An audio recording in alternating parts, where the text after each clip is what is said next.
Assalamualaikum warahmatullahi wabarakatuh. Alhamdulillahirabbil alamin wassalatu wassalamu ala asrafil anbiya'i wal mursalin sayyidina wa maulana Muhammadin wa ala alihi washabihi ajmain. Subhanaka la ilma lana illa ma 'allamtana innaka antal alimul hakim wa tub 'alaina innaka antat tawwabur rahim. Allahumma shalli wa sallim wa barik ala sayyidina Muhammadin abdika wa nabiyyika wa rasulika nabil ummi wa ala alihi washabihi wa sallim taslima biqadri 'azamati dzatika fi kulli waqtin wa hin amma ba'd. Para pecinta yang dirahmati Allah Subhanahu wa taala.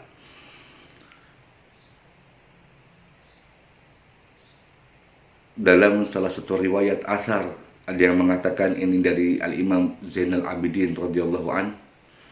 Ada yang mengatakan ini riwayat asar atau khabar yang diriwayatkan dari Sayyidina Umar bin Khattab radhiyallahu an. Itu beliau mengatakan Innallah akhfa thalath fi thalatha. Allah ini menyembunyikan 3 perkara pada 3 perkara. Dalam riwayat akhfal arba'ah fi arba'ah, menyembunyikan 4 perkara dalam 4 perkara. Yang pertama, Allah menyembunyikan Innallah akhfa ridahu fi ta'atih. Allah menyembunyikan keridoannya dalam ketaatannya. Fala tahgiru min ta'atihi syai'an. Makanya jangan pernah meremehkan ketaatannya sekecil apapun. Jangan pernah kita meremehkan. Walaupun itu cuma kita menyingkirkan paku di tengah jalan, imatatul adha. Jangan pernah kita remehkan. Bahkan dalam riwayat hadis Rasulullah mengatakan la tahgirunna minal ma'rufi syai'an walau antalqa akhaka biwajhi talik. Jangan engkau meremehkan sedikit pun dari ketaatan walaupun engkau bertemu dengan saudaramu dengan wajah senyum berseri-seri.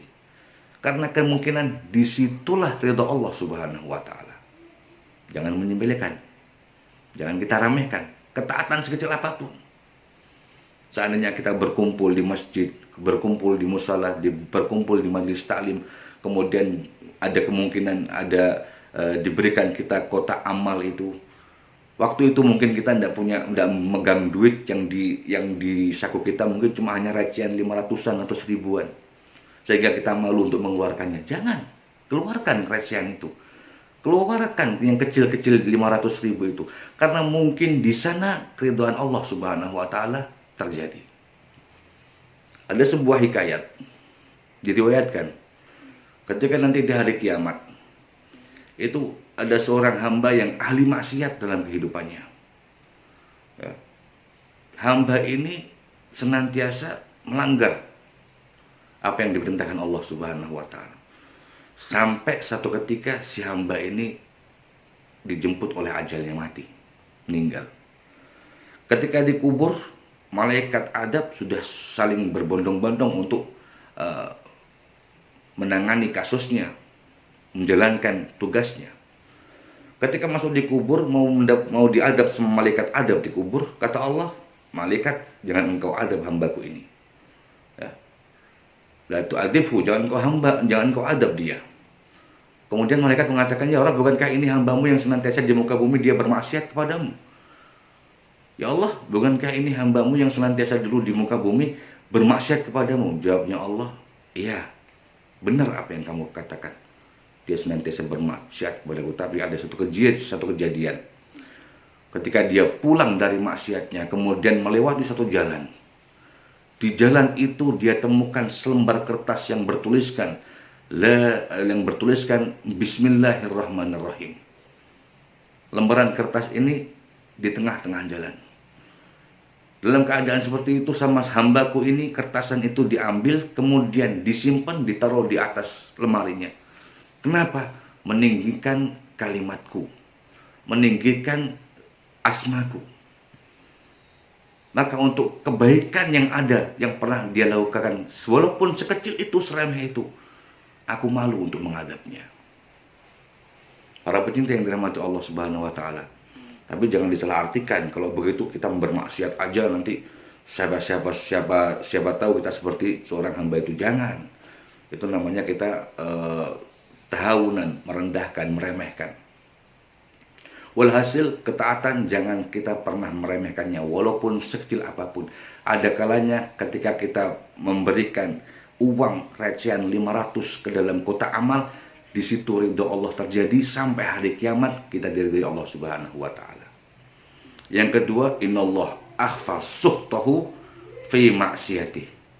Fala tahgirunna fi min maksiyat fala tahgirunna fi maksiyatihi syai'an. Allah merahasiakan kemurkaannya di dalam maksiat-maksiatnya.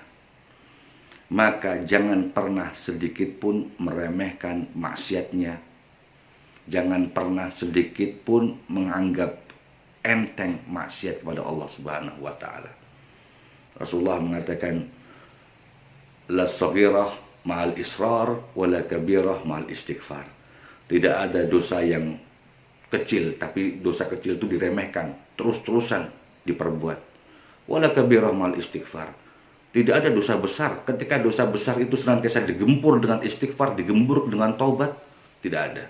Tapi tidak ada dosa kecil ketika dia diremehkan, sedikit itu senantiasa akan menjadi bukit. Dia akan terus bertambah. Ya. Jangan pernah meremehkan maksiat sekecil apapun. Karena mungkin terletak di situ kemurkaan Allah Subhanahu wa taala. Contoh, Nabi mengatakan dalam hadisnya, "Inna rajul liyatakallam bil kalimah la yahwi biha balan yulqi fi nari jahannam sab'ina khirifan." Ada kalanya seseorang itu berkata yang belum dia pikirkan efek perkataannya. Kalau sekarang menulis, mengeser, yang belum dia pikirkan dampak ketika dia mengeser menulis ini, ya, di situ terletak kemurkaan Allah Subhanahu wa taala. Akibat sesuatu yang tidak pernah dia pikirkan dampaknya dan dia tidak merasa, padahal kemurkaan Allah di situ, yulqa fi nari jahannam, dimasukkan ke neraka Allah yang jaraknya neraka itu 70 tahun belum sampai ke dasarnya. Banyak cerita hadis yang menerangkan orang yang meremehkan tentang maksiat ini. Dalam riwayat Muslim, dalam riwayat Bukhari, bagaimana ada seorang wanita yang dengan taatnya puasa sunnah, sholat malam tahajud, kemudian dia berinfak, tapi cuma gara-gara meremehkan satu kemaksiatan. Apa kemaksiatan itu? Dia punya kucing, dia masukkan ke kerangkeng, ke kandang, ke kamar, tidak dikasih makan, tidak dibiarkan kucing itu mencari makan sendiri, sehingga dalam 3 hari kucing ini mati. Karena maksiat seperti itu, Allah menjadikan dia ahli neraka. Seorang ulama terkemuka di zamannya, seorang ulama sufi, Al-Imam Abdul Aziz Ad-Dabbagh.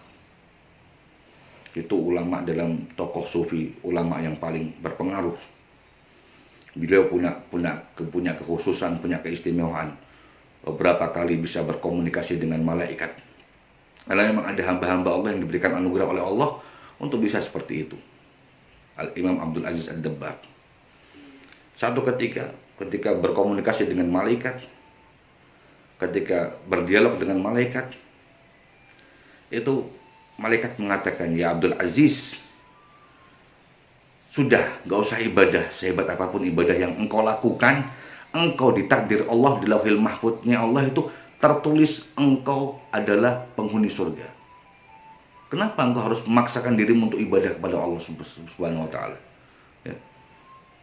Kemudian Imam Abdul Aziz Ad-Dabbagh ingat akan kejadian zaman Bani Israel juga ada seperti ini. Beliau mengatakan, "Wahai malaikat, aku beribadah kepada Allah ini, aku menghambakan diri kepada Allah itu bukan karena neraka atau surga, bukan karena apa-apa, karena aku memang diperintah sama Allah untuk beribadah. Wa ma khalaqtul jinna wal insa illa liya'budun." Masalah surga, masalah neraka terserah. Ya. Masalah Allah memberikan aku tempat di surga atau neraka terserah, tapi aku beribadah karena menghambakan diri dan diperintah untuk menghambakan diri. Ini sungguh-sungguh mulia, ya.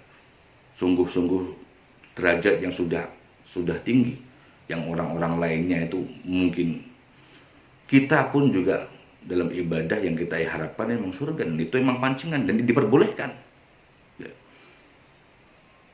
Kemudian malaikat datang lagi satu ketika dan mengabarkan kepada Imam Abdul Aziz Ad-Dabbagh, ya Abdul Aziz, ternyata bersyukurlah, basyir, bergembiralah engkau. Ternyata tulisan yang tadi itu, takdir Allah di Lauhil Mahfuz, telah dihapus dan engkau dijadikan penghuni surga. Jawabnya Imam Abdul Aziz Ad-Dabbagh sama seperti yang pertama. Aku tidak memikirkan apakah Allah menempatku di surga atau Allah menempatkan aku di neraka. Aku hanya melaksanakan perintah Allah, wa ma khalaqtul jinna wal insa illa liya'budun. Aku diperintahkan berada, diciptakan Allah di muka bumi hanya untuk beribadah. Masalah surga, neraka itu bukan urusanku, itu urusan Allah Subhanahu wa taala. Lantas Imam Abdul Aziz Ad-Dabbagh punya satu pertanyaan.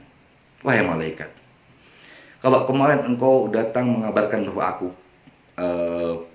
termasuk ahli neraka, walaupun ibadah puluhan tahun yang aku lakukan, sekarang engkau mengabarkan bahwa aku penghuni surga. Yang aku ingin tanya, apakah yang menjadikan aku ini penghuni neraka ketika itu?